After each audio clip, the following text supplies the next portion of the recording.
Le nucléaire est une énergie propre. Oui, Les Allemands ont eu raison de sortir du nucléaire. non, ça c'est facile pour l'instant. La France ne gagnera jamais la course scientifique. Ah, on a toutes les chances peut-être pas de la gagner, mais en fait d'avoir un très très beau score. Il ne peut pas y avoir un Tchernobyl français.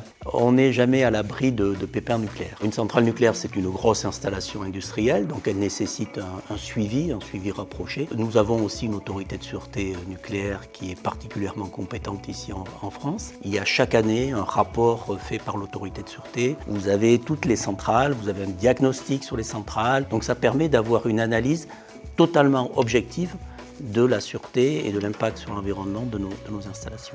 L'électricité devient un produit de luxe. Non, La France peut dépendre uniquement des énergies renouvelables. non, aucun pays d'ailleurs. Tout simplement parce qu'il n'y a pas du soleil toute la nuit, parce qu'il n'y a pas du vent non plus tout le temps, parce qu'on ne sait pas stocker de l'électricité à grande échelle. On a besoin de toute cette constellation en fait, de moyens pour fournir de l'électricité de façon stable, durable, 24 heures sur 24, hiver comme été. Le nucléaire coûte trop cher à la France. Non, bien au contraire.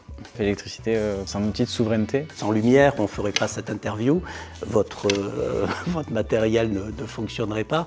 Donc l'énergie, c'est un atout de souveraineté. On a, avec notre parc nucléaire, notre parc hydraulique aussi, nos centrales éoliennes, le PV, un ensemble qui nous donne un atout réel et qui est envié. Moi, je peux vous dire que quand je vais à l'international et que je me présente comme le technicien d'EDF, nous avons une vraie crédibilité de part de ce que nous faisons. Dans 10 ans, allumer la lumière coûtera plus cher que notre loyer. Ah non, pas du tout. Ça serait très inquiétant.